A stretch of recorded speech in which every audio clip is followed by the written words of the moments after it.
आज का हमारा डीप डाइव डॉलर के भविष्य पर है। क्या अमेरिकी डॉलर का राज वाकई खत्म हो रहा है? हमारे पास 2024 और 2025 के आर्थिक डेटा, जियोपॉलिटिकल रिपोर्ट्स और टेक एनालिसिस का पूरा एक स्टैक है। और हमारा मिशन ये समझना है कि क्या कोई एक किलर करेंसी आने वाली है या कहानी कुछ और ही है। बिल्कुल, और कहानी यही है। ये किसी एक प्रतिद्वंदी की नहीं है। जैसा कि कई विशेषज्ञ कह रहे हैं, ये हजारों छोटे घावों से मौत वाली बात है। एक पूरा सिस्टम बदल रहा है। चलिए इसी को अनपैक करते हैं। तो सबसे पहले आंकड़े क्या कहते हैं?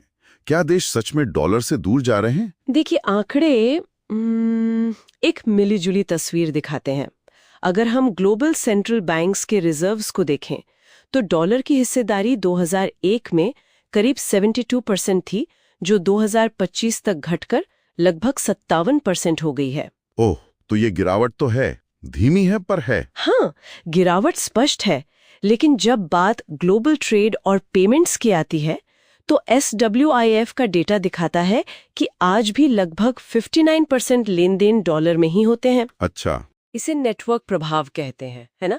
क्योंकि हर कोई इसका इस्तेमाल कर रहा है तो इसे छोड़ना बहुत मुश्किल हो जाता है। तो अगर आर्थिक रूप से डॉलर अभी भी इतना मजबूत है, तो इस बदलाव का असली कारण क्या है? लोग क्यों इसे छोड़ना चाहते हैं? भू राजनीति सबसे बड़ा उत्प्रेरक वही है।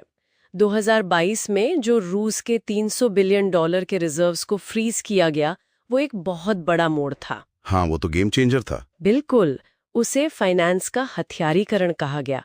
और दुनिया भर के देशों ने, खासकर चीन, भारत, खाड़ी के देशों ने ये देखा और सोचा कि अगर हमारी विदेश नीति वॉशिंगटन को पसंद नहीं आई तो हमारी पूरी राष्ट्रीय बचत एक झटके में खत्म हो सकती है। सही बात। वो डरा बसली है।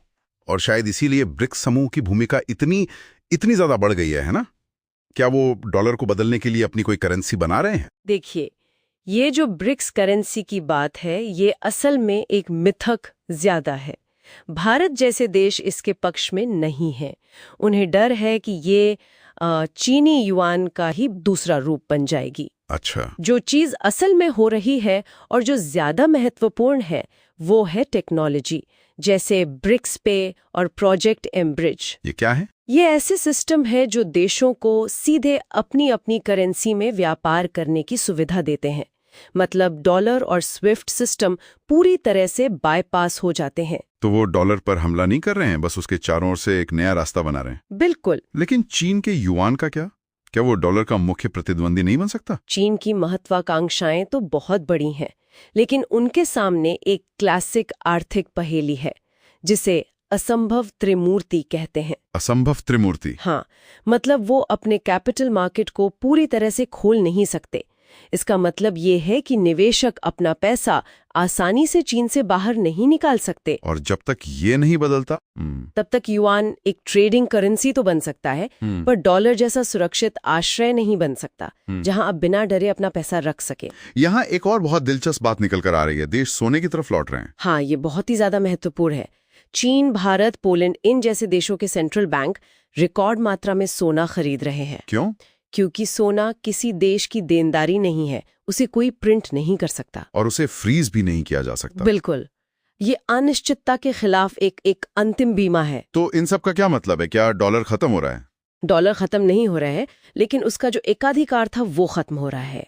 हम एक पोस्ट डॉलर दुनिया में नहीं जा रहे हैं, हम एक पोस्ट एक्सक्लूसिव दुनिया में जा रहे हैं। Post exclusive? हाँ, भविष्य है करेंसी ऑप्शनैलिटी का। मतलब देशों के पास विकल्प होंगे, वो डॉलर, युआन, सोना और डिजिटल मुद्राओं का एक पोर्टफोलियो रखेंगे। तो का अनुसरण करने लगते हैं। तो क्या वैश्विक प्रणाली अधिक लचीली बनती है या ये और अधिक खंडित हो जाती है और नए तरह के संघर्षों के प्रति संवेदनशील हो जाती है?